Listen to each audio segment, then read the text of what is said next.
వీటెన్ news కి స్వాగతం. బులెటిన్లో ముందుగా హెడ్లైన్స్ చూద్దాం. ముఖ్యమంత్రి రేవంత్ రెడ్డితో సమావేశమైన సిపిఐ రాష్ట్ర ప్రతినిధి బృందం. తండ్రి కేసీఆర్ ఆశీస్సులు తీసుకున్న కవిత. భావోద్వేగంతో తండ్రి పాదాలకు నమస్కరించిన కవిత. వైసీపీ తప్పుడు నిర్ణయాల వల్లే పోలవరం ప్రాజెక్టు ఆలస్యం. కేంద్ర పౌర విమాన శాఖ మంత్రి రామ్మోహన్ నాయుడు. బీజేపీ నేత కంగనే రనౌత్ చేసిన వ్యాఖ్యలపై కాంగ్రెస్ సీనియర్ నేత వి హనుమంతరావు మండిపడ్డారు. ఇక డీటెయిల్స్ చూస్తే ముఖ్యమంత్రి రేవంత్ రెడ్డితో సమావేశమైన సిపిఐ రాష్ట్ర ప్రతినిధి బృందం జూబ్లీహిల్స్ నివాసంలోని రీజనల్ రింగ్ రోడ్డు దక్షిణ భాగం అలైన్మెంట్పై అధికారులతోటి ప్రారంభమైన ముఖ్యమంత్రి రేవంత్ రెడ్డి సమీక్ష. హాజరైన మంత్రి కోమటిరెడ్డి వెంకటరెడ్డి, ప్రభుత్వ సలహాదారు వేం నరేందర్ రెడ్డి, ప్రభుత్వ ప్రధాన కార్యదర్శి శాంతికుమారి, ఇతర ఉన్నతాధికారులు.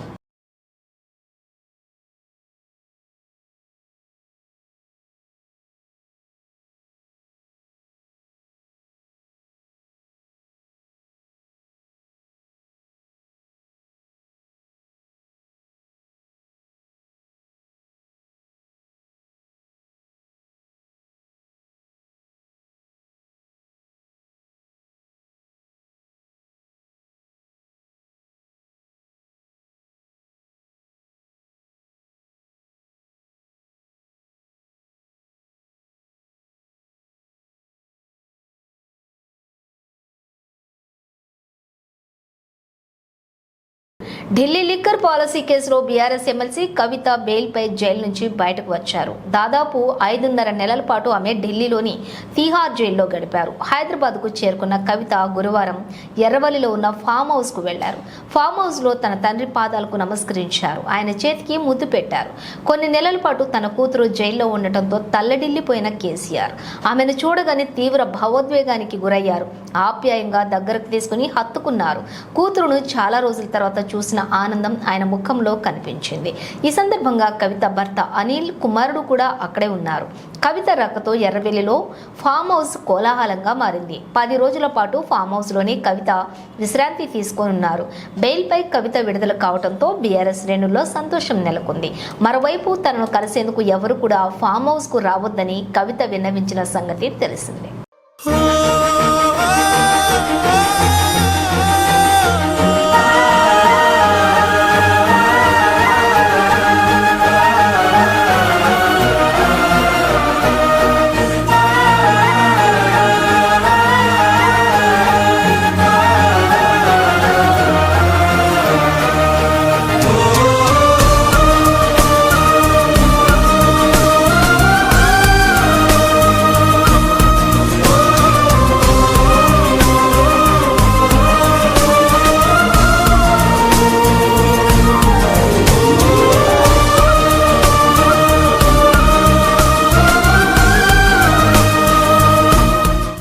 వైసీపీ హయాంలో జగన్మోహన్ రెడ్డి తీసుకున్న తప్పుడు నిర్ణయాల వల్ల పోలవరం ప్రాజెక్టు పూర్తిగా తప్పుడు విధానంలోకి వెళ్లిందని కేంద్ర పౌర విమానయాన శాఖ మంత్రి కింజరాపు రామ్మోహన్ నాయుడు అన్నారు. ఢిల్లీలో ఆయన మీడియాతో మాట్లాడుతూ రాష్ట్ర ప్రయోజనాలను దృష్టిలో ఉంచుకుని పోలవరం ప్రాజెక్టుకు కేంద్ర కేబినెట్ అంతా 12,000 కోట్ల రూపాయల నిధులు మంజూరు చేశారన్నారు. నవంబర్ నాటికి పనులు పూర్తి స్థాయిలో ప్రారంభించాలన్నారు. సీఎం చంద్రబాబు ముందస్తుగా దృష్టి సారించారన్నారు. సంబంధించినటువంటి 12,000 కోట్ల రూపాయలు కూడా ఈరోజు అప్రూవల్ చేసుకొని అది కూడా శ్రీకారం చుట్టడం జరిగింది. సో ఈ 2 కార్యక్రమాలు ఆంధ్రప్రదేశ్ రాష్ట్రానికి చాలా ముఖ్యమైనటువంటివి. గతంలో కూడా చంద్రబాబు నాయుడు గారు పోలవరం ప్రాజెక్టును పూర్తి చేయాలన్న ఆలోచనతో ఎంతో కృషి చేసి 2014 నుంచి 19 వరకు ప్రాజెక్ట్ ని సుమారు 74% వరకు పూర్తి చేస్తే జగన్మోహన్ రెడ్డి ప్రభుత్వం వచ్చిన తర్వాత ఆయన తీసుకున్నటువంటి తప్పుడు నిర్ణయాల వల్ల ఈరోజు ప్రాజెక్టు కూడా పూర్తిగా వెనక్కి వెళ్లేటటువంటి పరిస్థితి ఏర్పడింది. మళ్ళీ దాని తాలూకా ప్రత్యేకత తెలుసుకొని మరి కేంద్ర ప్రభుత్వం, రాష్ట్ర ప్రజల్ని దృష్టిలో పెట్టుకొని అది ఒక కేంద్ర ప్రభుత్వం ప్రాజెక్టు కాబట్టి దాని మీద కూడా సానుకూలంగా స్పందించి ఇమీడియట్ గా దానికి కూడా ఈ రోజు కేబినెట్ ద్వారా అప్రూవల్ చేసి 12,000 కోట్ల రూపాయలు శాంక్షన్ చేయడం జరుగుతుంది. వీలైనంత త్వరగా చంద్రబాబు నాయుడు గారి తాలూకా ఆలోచన ఏంటంటే నవంబర్ కల్లా మనం పనులు అక్కడ తిరిగి స్టార్ట్ చేయాలి. సీజన్ మనకి మళ్ళీ వర్షాకాలం వచ్చే ముందే చాలా వరకు కూడా అక్కడ ఉన్నటువంటి కన్స్ట్రక్షన్ మనం స్టార్ట్ చేసి ప్రోగ్రెస్ ని మనం ముందుకు నడిపించాలనే ఆలోచనతో చంద్రబాబు నాయుడు గారు కూడా పెద్ద ఎత్తున ఆ యొక్క ప్రాజెక్టు మీద కూడా మళ్ళీ తిరిగి దృష్టి పెట్టడం వల్లే ఇవన్నీ కూడా సాధ్యమయ్యాయని కూడా ఈ రోజు గర్వంగా ఈ సందర్భంగా తెలియజేసుకుంటున్నాను. కాంగ్రెస్ అగ్రనేత లోక్సభ పక్ష నేత రాహుల్ గాంధీపై ఎంపీ బీజేపీ నేత కంగనా రనౌత్ చేసిన వ్యాఖ్యలపై కాంగ్రెస్ సీనియర్ నేత వి హనుమంతరావు మండిపడ్డారు. ఈ మేరకు ఆయన కంగనపై అంబర్పేట పోలీస్ స్టేషన్లో గురువారం ఫిర్యాదు చేశారు. కాగా రాహుల్ చెత్తగా మాట్లాడతారని, డ్రగ్స్ తీసుకుంటారని కంగన ఆరోపించారు. ఈ వ్యాఖ్యలను ఖండించిన విహెచ్ పాపులారిటీ కావడం కోసమే కంగన ఇలాంటి వ్యాఖ్యలు చేశారన్నారు. ఆమె ఏదున్నా సరే పార్లమెంట్లో మాట్లాడాలని సూచించారు. రాహుల్కి వెంటనే బహిరంగ క్షమాపణ చెప్పాలని, రాహుల్తో పాటు బడుగు బలహీన వర్గాల ప్రజలందరినీ కూడా ఆమె అవమానించిందని మండిపడ్డారు. కంగనా రనౌత్ గారు మెంబర్ ఆఫ్ పార్లమెంట్ గతంలో కూడా రైతుల వ్యతిరేకంగా మాట్లాడి ఆఖరు రైతు కుటుంబంతో సంబంధంలో సిఆర్పిఎఫ్ మహిళ కూడా ఒక స్లాబ్ చెప్పుదెబ్బ కొట్టిన సంగతి మీరందరూ మరవలేదు. ఇప్పుడు రాహుల్ గాంధీ ఒక చెత్త, ఆయన చెత్త ప్రసంగాలు నడిపిస్తున్నారని చెత్త విషయాలే మాట్లాడతాడు. అందరితో ఆగలేరు. ఆయనకు డ్రగ్స్ మీద కూడా ఏది ఎంక్వైరీ చేయాలి. డ్రగ్స్ ఆయన డ్రగ్స్ తీసుకుంటున్నాడు కనుక దాని మీద కూడా చేయాలి. అదేవిధంగా ఆమె ఆలోచన ఒకటే ఉన్నది. ఎంతసేపటికి పెద్ద నాయకులు ఆయన ఎవరు, రాహుల్ గాంధీ ఎవరండి? ఇవాళ అపోజిషన్ లీడర్ ఇందిరాగాంధీ మనమడు, రాజీవ్ గాంధీ గారు, సోనియా గాంధీ గారు కుమారుడు ఏం మాట్లాడుతున్నారు? 240 ఉన్నటువంటి ఇండియా లేన్స్ ఒక నాయకుడికి మాట్లాడడం అంటే బీజేపీ నాయకులు అర్థం చేసుకోవాలి. నడ్డా గారు ఆమెను కంట్రోల్ చేయి, లేకపోతే ప్రజలు తిరగబడి అలాంటి ఆలోచన ఇలాంటి భాష మాట ఇండియా టుడే ఇచ్చిన ఇంటర్వ్యూలో రాహుల్ గాంధీ ఒక చెత్త, ఆయనకు డ్రగ్స్ అలవాటు చెత్త ప్రసంగాలు ఇస్తారు పార్లమెంట్ లో అని చెప్పడం అది ఎంతవరకు న్యాయం? పార్లమెంట్ సమావేశంలో నువ్వు మాట్లాడు, దానికి జవాబు ఇస్తారు అందరూ. కానీ నువ్వు ఇండియా టుడే గురించి ఏది ఇంటర్వ్యూ ఇచ్చి పాపులర్ కావాలని చూస్తూ దీని మీద మా నాయకుడికి ఏది అవమానం చేయడం మేమందరం ఏది ఫీల్ అయిపోయినాం, మేము హక్ అయినాం. అదేవిధంగా ఆయన 90% జనాభా ఉన్నటువంటి బడుగు బలైన వర్గాల గురించి మాట్లాడుతుందని విద్వేషంతో ఈ ఎంపీ గారు వ్యతిరేకంగా మాట్లాడడం అది న్యాయం కాదు. దీని మీద అందుకుంటే నేను ఇవాళ మార్నింగ్ ఈ పేపర్ కటింగ్ అదేవిధంగా కంప్లైంట్ కూడా చేయడం జరిగింది. ఏది అంబర్పేట్ ఎన్సీపీకి అదేవిధంగా సిఐకు కంప్లైంట్ చేశావు, దాని మీద కేసు పెట్టాలి. ఎఫ్ఐఆర్ రిజిస్టర్ చేస్తే గతంలో ఇంకోసారి ఇలాంటి బాధ్యత మళ్ళీ ఏంటంటే ఓ మెంబర్ ఆఫ్ పార్లమెంట్ ఎటువంటి తయారు చేసిండ్రు. అపోజిషన్ లీడర్ 240 సంఖ్య ఉన్నటువంటి నాయకుడు పార్లమెంట్ లో మాట్లాడింది. నువ్వు పార్లమెంట్ లో మాట్లాడు, బయట ఇండియా ఇంటర్వ్యూ ఇచ్చి ఆయన వచ్చేంత ఆయనకు డ్రగ్స్ అలవాటు ఉన్న దాని మీద ఎంక్వైరీ చేయమని అంటాడు. ఏమి ఆయన బీజేపీ అధ్యక్షుడు నడ్డా గారు ఇటువంటి వాళ్ళను కంట్రోల్ చేయి. మళ్ళీ ఏమంటుంది మాకు నాయకులు చెప్తున్నారు కాబట్టి మళ్ళీ ఇంకో కాంట్రవర్సీ ఎందుకు మాట్లాడుతుంది? మొన్నటి వరకు రైతుల వ్యతిరేకంగా మాట్లాడారు, మళ్ళీ ఇప్పుడు వాళ్ళు అప్పుడు మా నాయకులు చెప్పింది కాబట్టి నేను క్రమశిక్షణ, ఇది క్రమశిక్షణ సాక్షాత్ మా నాయకుడిని ఆయన పర్సనాలిటీ దెబ్బతింటే మేము ఊరుకుంటామా? వరకు బలైన వర్గాల వాళ్ళు యావత్ భారతదేశంలో ప్రతి ఒక్కరు హత్య అయ్యారు. ఆయన ఈ దేశంలో ఎవరు మాట్లాడలే. బడుగు బలైన వర్గాలు ఉన్నటువంటి 90% ఉన్నటువంటి అన్యాయం జరుగుతుంది. 10% అవకాశాలు దొరుకుతున్నాయి అని మాట్లాడిన ఏకైక వ్యక్తి అది మాకు దిక్సూచి, మాకు ఆదర్శం. అలాంటి వ్యక్తి మీద మాట్లాడితే తప్పనిసరిగా కేసు రిజిస్టర్ చేయాలి. నువ్వు మహిళా భావంగా మాట్లాడలేవు. ఎంతసేపటికి నీకు పాపులారిటీ పెరగాలి, నువ్వు సినిమా జీవితం ఏమని ఉండొచ్చు, కానీ నీకు పొలిటికల్ కల్చర్ రాలేదు.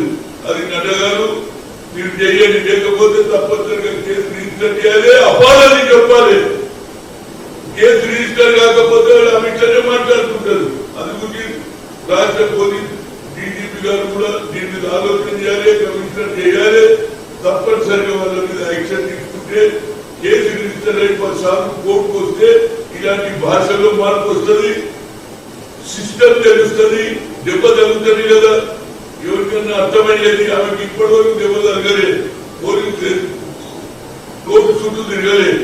ఒక శిక్షను ఆమె మీద అపవాదం వస్తే మాట తగ్గిస్తారు కాబట్టి కేసు రిజిస్టర్ చేయమన్నా తప్పనిసరిగా చేయాల్సిందే. మేము ముక్కలేమే కాదు, రాహుల్ గాంధీ గారు దేశం మొత్తంలో 90% పడుగు బలైన వర్గాలు ఆయన వెనకాల ఉన్నారు, వాళ్ళందరినీ హత్య చేసింది. దీనికి తప్పనిసరిగా కేసు రిజిస్టర్ చేయాలని నేను డీజీపీ కమిషనర్ గారిని కోరుతున్నా. తప్పనిసరిగా చేయకపోతే మా అందరం నువ్వు హత్య చేసిన వాళ్ళు అవుతారు. నేను ఇంతకంటే ఎక్కువ చెప్పాలి, ఎందుకంటే తప్పనిసరిగా జరగాల్సిందే. అదేవిధంగా ఆయన ఏదైతే రంగనాథ్ గారు చాలా మంచి పని చేస్తున్నారు, ఎవ్రీబడి ఈజ్ అప్రిషియేటింగ్. కానీ అట్ ది సేమ్ టైం ఏదైతే నీళ్ళ ప్రవాహాన్ని ఆపడానికి ఏదైతే బిల్డింగ్లు కట్టుకున్నాడో, ఫామ్ హౌస్లు కట్టుకున్నాడు, అవన్నీ బాగానే. కానీ ఎక్కడెక్కడ ఏదైతే గరీబోలు గరీబోలు ఉంటే వాళ్ళకి మాత్రం ఆల్టర్నేట్ గా 2 బెడ్రూమ్ ఇబ్బంది పడుతున్నారు. ఎందుకంటే ఇంకోటి కూడా చెప్తున్నాను, ఇవాళ దృష్టికి వచ్చింది. ఆఖరకు గ్రేవ్యార్డులో కూడా ఇల్లు కట్టుకుంటున్నారు. గ్రేవ్యార్డు తీసేది మున్సిపల్ కార్పొరేషన్ కమిషనర్ గారిని రిక్వెస్ట్ చేస్తున్నా, గ్రేవ్యార్డులను కూడా ప్రొటెక్ట్ చేయాలి. గ్రేవ్యార్డులో ఇల్లు మా అమర్పేటలో గ్రేవ్యార్డులనే ఇల్లు కట్టుతున్నారు. నేను ఆమె కలుస్తా. గ్రేవ్యార్డ్ అనేది ఒక ప్రాధాన్యత. ఆడపిల్ల మీరు ఇల్లు కడితే ఏ విధంగానైతే ప్రవాహంలో నీళ్లు పోయేందుకు హైడ్రాక్ పెట్టిందో అదేవిధంగా నా రిక్వెస్ట్ ముఖ్యమంత్రి గారు ఏది కబ్రస్థాన్లో ఏదైతే గ్రేవ్యార్డ్ లో కూడా ఇల్లు కట్టని చూసే బాధ్యత మున్సిపల్ కమిషనర్ ఇస్తున్నా. వాళ్ళు తప్పనిసరిగా ఆపాలి, లేకపోతే వెళ్ళి అవుతుంది, లేదు గొడవ అవుతుంది. కనుక తప్పనిసరిగా గ్రేవ్యార్డ్ లో ఎవరు కూడా ఎంక్రోచ్మెంట్ చేయొద్దు అనేది నా ముఖ్యం. Thank you.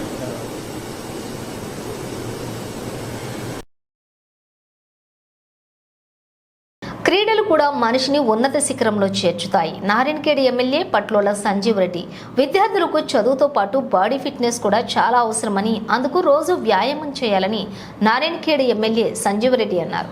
గురువారం నారాయణఖేడ్ ప్రభుత్వ పాఠశాలలో జాతీయ క్రీడా దినోత్సవం సందర్భంగా 2K రన్ నిర్వహించారు. అన్ని క్రీడలలో కూడా పథకాలు సాధించాలనే ఉద్దేశంతో, ఒక మోటివేషన్ స్పిరిట్ వల్ల ఉండాలనే ఉద్దేశంతో ఇది జాతీయ క్రీడా దినోత్సవంగా ఏర్పాటు చేయడం జరిగింది. అన్నింటిలో మనకు వస్తామని మీరు చూస్తూ ఉన్నారు.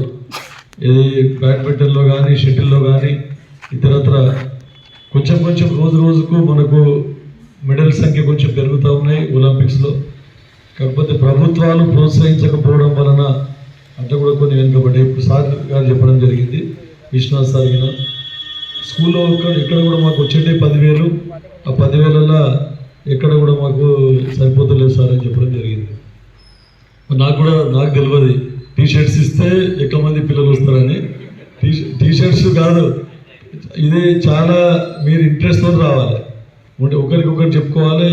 ఇంకేంటంటే పొద్దున్న లేచి 6 గంటలకు ఇంకో ముఖ్య ఉద్దేశం ఏంటంటే కూడా మీరు చదువులో రాణించాలన్నా మనకు ఫిట్నెస్ అవసరం. ఫిట్నెస్ అంటే ఫిజికల్ ఫిట్నెస్, మెంటల్ ఫిట్నెస్ రెండు కూడా. అంటే రోజు మీరు వాకింగ్ చేస్తూ ఉంటే, ఎక్సర్సైజ్ చేస్తూ ఉంటే, స్పోర్ట్స్ ఆడుతూ ఉంటే బాడీలో రక్త ప్రసరణ అనేది ప్రతి అవయవానికి కరెక్ట్గా రక్త ప్రసరణ జరుగుతూ ఉంటుంది. దాంట్లో ముఖ్యంగా మెదడుకు రక్త ప్రసరణ చాలా చాలా అవసరం. మెదడు మీకు అందరికీ తెలుసు, వేరే ఆర్గన్స్ అన్ని పనిచేస్తాయి, కానీ మెదడుకు ఒక 5 నిమిషాలు మనకు గ్లూకోజ్ సప్లై చేయలేదు అనుకోండి, రక్త ప్రసరణ లేదనుకోండి, మెదడు డ్యామేజ్ అయిపోతుంది. మళ్ళీ డ్యామేజ్ అట్లయితే పర్మనెంట్ డ్యామేజ్ అవుతుంది, మళ్ళీ అది పనిచేయదు. దాని కెపాసిటీ 100% కెపాసిటీ ఉందనుకోండి, దానికి రక్త ప్రసరణ తగ్గిపోయింది అనుకోండి, 100% నుండి 98%, 95% ఇట్లా దాని పనితనం బ్రెయిన్ పనితనం అనేది తగ్గిపోతుంది. అప్పుడు ఏమవుతుంది, మీరు చదువులలో కూడా రాణించలేరు. చదువులలో కూడా చదివింది గుర్తుండదు, పరీక్షకు పోయేసాక అరే ఏమో చదివినా అది అంటే మీరు రాసుకున్న ఎగ్జామ్లో కూడా కరెక్ట్ టైంకి రాయాలి. అందరంతే, విద్యార్థులు అందరంతే. వాళ్ళు టాప్ ర్యాంక్, ఫస్ట్ ర్యాంకరు, లేకుంటే మనం జస్ట్ ఫస్ట్ క్లాస్లో పాస్ అయిన, సెకండ్ క్లాస్లో అందరూ సమానమే. భగవంతుడు అందరికీ తెలివి కరెక్ట్ ఇస్తాడు, కానీ దాన్ని ఉపయోగించుకోవడంలో ఉంటుంది. వాళ్ళేమో ఇమ్మీడియట్గా చదివింది ఇమ్మీడియట్గా రాసేస్తారు. 100% మనం చదివింది 100% ప్రొడ్యూస్ చేస్తారు, వాళ్ళకి ఫస్ట్ ర్యాంక్ వస్తుంది. తర్వాత అందులోనే కొంచెం డల్ ఉంటారు, సరిగ్గా మెథడ్ యూజ్ చేయం మనం. అటువంటి వాళ్ళకు 98%, 96% వస్తుంది. ఇక అసలే బ్రెయిన్ యూజ్ చేయడం వాళ్ళకి అది పాస్ అవుతారు, లేకపోతే ఒక సబ్జెక్టు 2 సబ్జెక్టులు. ప్రజా సమస్యల పరిష్కారమే లక్ష్యంగా జనసేన ప్రజా దర్బార్ కార్యక్రమాలు నిర్వహిస్తున్నట్లు జనసేన నాయకులు బొమ్మిడి నాయకర్ అన్నారు. గురువారం మంగళగిరిలోని జనసేన పార్టీ కార్యాలయంలో నిర్వహించిన ప్రజా దర్బార్కు వచ్చిన ప్రజల నుంచి వినతులు స్వీకరించారు. ఆయా ఫిర్యాదులపై సంబంధిత శాఖల అధికారులతోటి మాట్లాడి ఆయా సమస్యలను తక్షణమే పరిష్కరించాలని కోరారు. అయితే ఈ ప్రజా దర్బార్ కార్యక్రమంలో అధికంగా భూ సమస్యలు, ఆక్రమిత సమస్యలపైనే ఫిర్యాదులు వచ్చాయి.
కూటమి ప్రభుత్వం అధికారంలోకి వచ్చి నేటికి 75 రోజులు పూర్తయిందని, 100 రోజుల్లో నామినేటెడ్ పోస్టులు భర్తీ చేస్తామని ఇచ్చిన హామీ మేరకు 25 రోజుల్లో అన్ని కేటరింగ్లోని నామినేటెడ్ పోస్టులు భర్తీ చేస్తామని సీఎం చంద్రబాబు అన్నారు.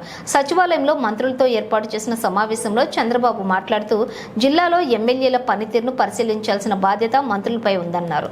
అదేవిధంగా చాలా మంది ఎమ్మెల్యేలు ప్రభుత్వానికి చెడ్డ పేరు తీసుకొచ్చే విధంగా బాధ్యతారహితంగా పనిచేస్తున్నారని, వారు పద్ధతి మార్చుకోవాలన్నారు. అలాగే త్వరలోనే మంత్రులకు ప్రోగ్రెసివ్ కార్డులు ఇస్తామన్నారు. అలాగే ప్రతి మంత్రి వారి యొక్క పనితీరును మెరుగుపరుచుకోవాలన్నారు.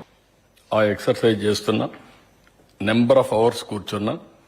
మళ్ళీ నేను జనసేన బీజేపీ వాళ్ళతో కూడా మాట్లాడుకోవాలి. ఇంత మునుపు నేను ఒక్కడనే చేసేసేవాడిని. ఇప్పుడు కోయిలేషన్ ధర్మంలో అందరితో కూడా మాట్లాడుకొని we have to move forward, we have to carry everybody with us. All of us has to move forward. ఎలక్షన్లో పోటీ చేశాం, అదే మరి వర్కౌట్ చేసుకుంటాం. ఏది కూడా సైంటిఫిక్ గా ఉంటుంది. ఒక బేస్ కూడా ఎప్పుడు కూడా ఆ రోజు సెలక్షన్ ఆఫ్ క్యాండిడేట్స్ లో ఎట్లయితే చేశామో వెరీ క్లియర్ గా ఎక్కడికక్కడ రైట్ మ్యాన్ రైట్ ప్లేస్ లో పెట్టాం. సేమ్ థింగ్ రేపు కూడా చేస్తాం. న్యాయం చేసేది మీరు చెప్పినట్టు. చాలా మంది ఇంకోటి ఏంటంటే నాకు పెద్ద ప్రాబ్లం ఇస్తారు, ఇది కూడా చెప్తా ఉండాలి, లేదంటే ప్రజల్లో కూడా అర్థం కాదు. యాస్పిరేషన్స్ ఎక్కువ పెరిగిపోయినాయి. కాంపిటీషన్ కాదు ఇది, యాస్పిరేషన్స్. ఆశావాదులు కూడా కాదు, ఎక్స్పెక్టేషన్స్. ప్రతి ఒక్కరు ఎక్స్పెక్ట్ చేసేస్తున్నారు. రెండోది కూడా ఉంది. బులెటిన్ ముగించే ముందు హెడ్లైన్స్ మరోసారి. ముఖ్యమంత్రి రేవంత్ రెడ్డితో సమావేశమైన సిపిఐ రాష్ట్ర ప్రతినిధి బృందం. తండ్రి కేసీఆర్ ఆశీస్సులు తీసుకున్న కవిత. భావోద్వేగంతో తండ్రి పాదాలకు నమస్కరించిన కవిత. వైసీపీ తప్పుడు నిర్ణయాల వల్లే పోలవరం ప్రాజెక్టు ఆలస్యం. కేంద్ర పౌర విమాన శాఖ మంత్రి రామ్మోహన్ నాయుడు. బీజేపీ నేత కంగనా రనౌత్ చేసిన వ్యాఖ్యలపై కాంగ్రెస్ సీనియర్ నేత వి హనుమంతరావు మండిపడ్డారు. ఇవి బులెటిన్ డీటెయిల్స్. మరో బులెటిన్తో మళ్ళీ కలుద్దాం.